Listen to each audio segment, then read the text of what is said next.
మాట వింటున్న ప్రతి ఒక్కరికి నా వందనాలు తెలియజేస్తున్నాను. ఈరోజు సమూయేలు మొదటి గ్రంథము 1వ అధ్యాయము 11వ వచనం. సైన్యములకు అధిపతివగు యెహోవా, నీ సేవకురాలనైన నాకు కలిగి ఉన్న శ్రమను చూచి, నీ సేవకురాలనైన నన్ను మరొక జ్ఞాపకం చేసుకుని, నీ సేవకురాలనైన నాకు మగపిల్లను దయచేసిన యెడల. ప్రియ స్నేహితులారా, సహోదరి సహోదరులారా, అన్న ప్రార్థన చేస్తుంది. అన్న ఏమని ప్రార్థన చేస్తుంది? నా శ్రమను చూసి నన్ను మరొక జ్ఞాపకం చేసుకోయ్యా అని ప్రార్థన చేస్తుంది. చాలా దీనురాలే, వేదనతో, గుండె లవిసేలాగా, గుండె భారం భరితమైన తన బాధను దేవుని సన్నిధిలో దేవునికి తెలియజేస్తుంది. ఎక్కడ తెలియజేస్తుంది? ఆయన ఇష్టపడే సియోన్లోకి వెళ్ళింది. ఆయన సన్నిధికి వెళ్ళి ప్రార్థన చేస్తుంది. ఇంటి దగ్గర చేయట్లేదు. ఇంటి దగ్గర కూడా ప్రార్థన చేయొచ్చు, కానీ అన్న ఏం చేస్తుంది? ఆమె ఒంటరిగా తన భర్తతో పాటు వెళ్ళలేదు. అలాగే తన బంధువులతో వెళ్ళలేదు, ఎవరితోనూ వెళ్ళలేదు. తన బాధ అంతా పక్కన కూడా ఎవరు లేకుండా ఉంటే తన దేవుని సన్నిధిలో ముఖాముఖిగా తన బాధ అంతా చెప్పుకోవడానికి ఒంటరిగా దేవుని సన్నిధికి వెళ్ళింది. అప్పుడు ఆ సమయంలో ఏలీ దైవజనుడు సంఘ కాపరి. ప్రియ సహోదరి సహోదరులారా, అన్న ప్రార్థన చేస్తుంది. ఎందుకు ప్రార్థన చేస్తుంది? ఏ విషయం గురించి ప్రార్థన చేస్తుందో తెలుసుకుందాం.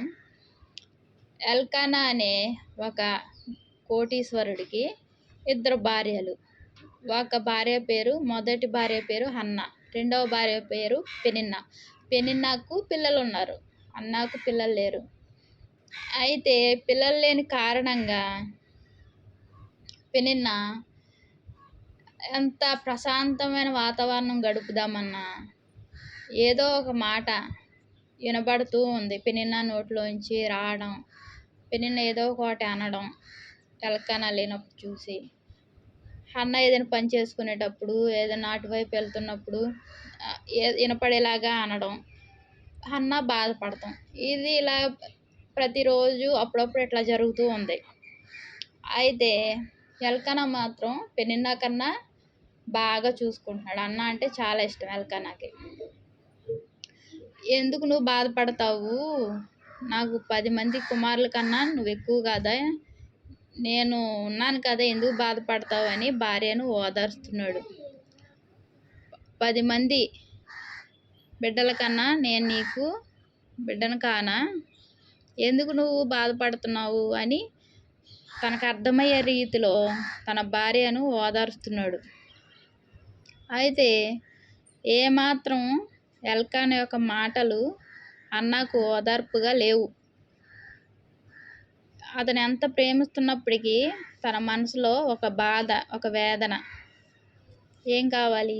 బిడ్డలు కావాలని ఆశ. తనకు ఒక్క పాప లేదు, ఒక బాబు లేడు కాబట్టి ఒక బాబు కావాలని కోరుకుంటుంది. ఆ కారణం చేత తను ఎంతో అలిసిపోయి ఈ సూటిపోటి మాటలకు ఎంతో నీరసించి రోజు బాధపడుతూ ఉండేది. ఇక ఇలా కాదు, నేను దేవుని సన్నిధిలో, దేవుని దగ్గర నేను నా బాధ చెప్పుకుంటే దేవుడు నాకు విజయాన్ని ఇస్తాడు, నా కోరిక తీరుస్తాడు అన్న ఆశతో ఏం చేసింది? ఆమె వెంటనే ప్రార్థన చేయడానికి దేవుని సన్నిధికి వెళ్ళి మోకరించి, నా శ్రమను చూడయ్యా, నన్ను మరొక జ్ఞాపకం చేసుకోమని దేవుని పాదాల ఎదుట సాగిలపడి ప్రార్థన చేసినప్పుడు దేవుడు విన్నాడు. విని ఏం చేశాడు? గొప్ప భక్తుడు, గొప్ప ప్రవక్త సమూయేలును దేవుడు అనుగ్రహించాడు. అయితే ప్రియ సహోదరి సహోదరులారా, మనం ఇంటి దగ్గర చేసుకుంటున్నాము, చర్చికి వెళ్ళవసరం లేదు, నేను చేసుకుంటున్నాను అని అనుకోవడం కాదు. మనం దేవుని సన్నిధికి వెళ్ళాలి. దేవుని సన్నిధిలో మోకరించాలి. దేవుని సన్నిధిలో మొరపెట్టినప్పుడు దేవుడు త్వరగా జవాబిచ్చే దేవుడుగా ఉన్నాడు. దేవుడు త్వరగా కార్యం చేసే దేవుడుగా ఉన్నాడు. ప్రియ సహోదరి సహోదరులారా, మన అన్న ప్రార్థన చేసి జయం పొందింది. అదే రీతిగా ఈరోజు మనం కూడా ఆయన యొక్క పాదాలు ఎదుట సాగిలపడి మనం కూడా ప్రార్థన చేద్దాం. ఆయన బ్రతిమలాడుకుందాం. అన్న ప్రార్థన చేసినట్టు మనం కూడా ప్రార్థన చేయడం కూడా మనకి సరిగా రాదు.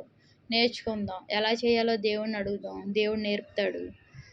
అన్న ఏ రీతిగా తన జీవితంలో జయం పొందిందో, ఏ రీతిగా తన కోరిక మగపిల్లోడు కావాలని కోరుకుంది, దేవుడు సమయాలు అనుగ్రహించాడు. ఆ రీతిగా హన్నా కోరిక అది. దేవుడు ఎవరికి ఏది ఇవ్వాలో దేవుడు తెలుసు. పాపనిచ్చినా బాబునిచ్చినా అది దేవుని చిత్తం. అది మనకు మేలు. అయితే హన్నా ఏం చేసింది, తన కోరిక అది. నాకు ఒక మగపిల్లోడు కావాలి అని కోరుకుంది. కోరుకుంటే దేవుడు తన ప్రార్థన విన్నాడు. తన శ్రమను చూశాడు. అయ్యా నా శ్రమను చూడయ్యా, నన్ను మరవద్దు, నన్ను జ్ఞాపకం చేసుకో అని ప్రార్థన చేసింది. ఆ రీతిగా మనం కూడా ప్రార్థన చేద్దాం. అయ్యా నా శ్రమను చూడయ్యా, నా పరిస్థితులను చూడయ్యా, నా కష్టాలను చూడయ్యా, నేనేం చదవాలో నాకు నేర్పయ్యా, నా అనారోగ్య పరిస్థితుల నుంచి విడిపించయ్యా, నా అప్పుల పరిస్థితి నుంచి విడిపించయ్యా, ఇల్లు లేదు ఇల్లు కట్టుకోవాలయ్యా.